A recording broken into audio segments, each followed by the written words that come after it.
to say.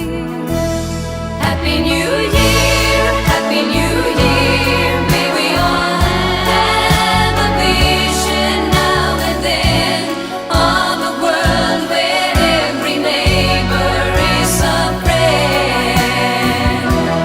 Happy New Year, Happy New Year. May we all have our homes, our will to try.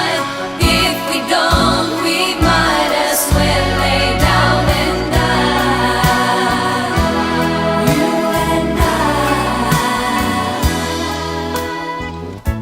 Sometimes I see how the brave new world arrives, and I see how it thrives in the ashes of our lives. Oh yes, man is a fool, and he thinks he'll be okay, dragging on feet of clay, never knowing he's astray. Keeps on going anyway.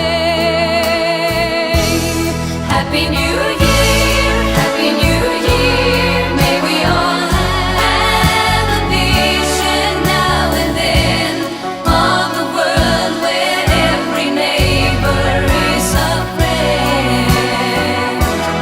Happy New Year, Happy New Year. May we all have our homes, our will to try.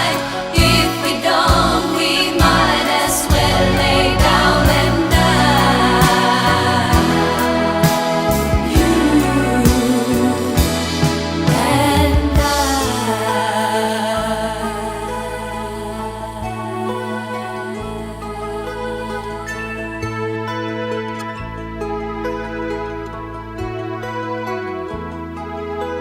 Seems to me now that the dreams we